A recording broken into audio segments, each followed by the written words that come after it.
On this edition of Oyster Tin Theater, we are going to eat these oysters, drink this beer, scavenge the can, the tin that it comes in, and make ourselves a rounded fuel tank. I don't like this fuel tank on this frame. I want it to be rounded. I like the rounded look better, so I've filed it off a little bit, filed it kind of flat, just a little bit on the bottom, and we're going to make a rounded thing out of our oyster tin. And then we're gonna, I don't know how we're gonna glue it yet. Possibly, we might actually use epoxy on this. I'm not sure. We'll see when we get there. But let's get started. And what you do is you open the oysters. This is the first part. When you open them, this top we do not save. This part here, I don't save this top. And I'll tell you what, careful how you pull it off here, because it'll splash this oil everywhere, and this stuff smells. So before you toss this in the trash, wash it, and then it won't stink. But yeah, already it's getting everywhere. All right, I'm gonna eat these oysters, drink this beer, and then we're gonna break down that tin. Okay, so now that we got it, all the oysters eaten, everything emptied, what I want to do is I want to cut. And I washed it a little bit. Gonna have to wash it again though. I want to cut these corners, kind of like that.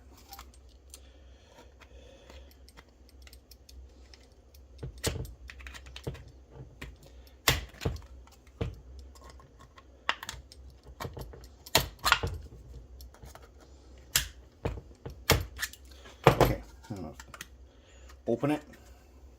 All right. Now I don't need these guys anymore. Now I just need a decent pair of heavier scissors. So I got these guys. Okay, I'm going to cut these pieces off. Now these short ones, every once in a while I save those. And the long ones, every once in a while. You don't need a big stockpile of them. You just need like one set of these on hand, because you can make other stuff with them. They got that little corrugated section which sometimes you can use to make things. So at least save one set of those. Now if oysters aren't your thing, sardines got the same can. Okay, so I'm not going to be using these. Now what I'm going to do is I'm going to take this over to my anvil, and I'm going to take my hammer and I'm going to flatten it out. And I'm going to get a nice flat piece of tin. Got my flat piece of tin, and I'm going to take my calipers here. Let's get them zeroed first. Okay. And I'm going to measure how far I want this thing. Okay. Looks good. Lock it in. Now, if I'm very careful, I think... Well, that wasn't that great. But, anyways, okay, got me close enough. Got me a couple marks. So, what I'm going to do is I'm going to take my scribing pencil. At least I got some marks. And now, we'll take a square. Get ourselves some marks first.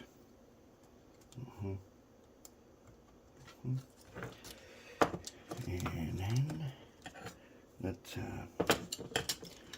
line them up here. Oops.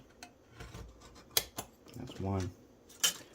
Line them up again. See if we can get parallel. I think that's close enough. Okay. Now I'm going to take my scissors. I'm going to cut it.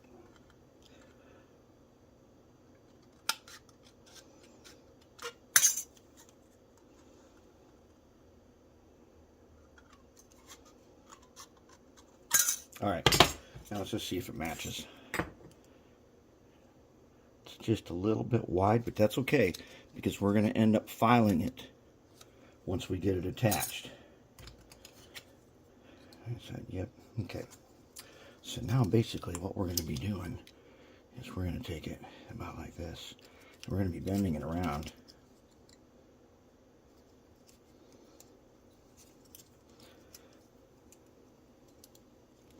We'll just hold that guy on there. We'll just kind of roughly rough it in. Okay. Then I want this bottom part to be on there pretty good.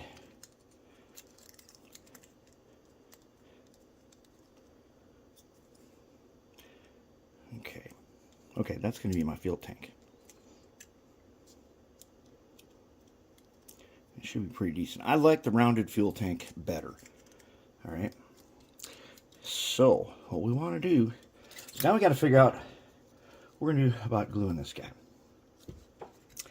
And just shape him a little bit. Okay. Close enough. Sometimes you do this in 2 pieces. Sometimes you do it in 1. What I think I'm going to do is I'm going to put the 1 piece on.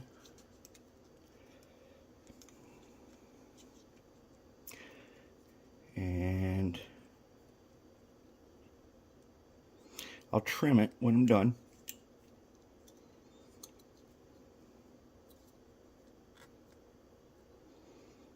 Yeah, I think that'll work nicely. Okay, so what are we going to use to hold this? This has got to have some strength to it. So I'm kind of thinking that we're going to go with some, maybe with some JB weld. If we're going to do that, I'm going to rough it all up in here, and I'm going to rough this up a little better, and we'll put some JB weld on there.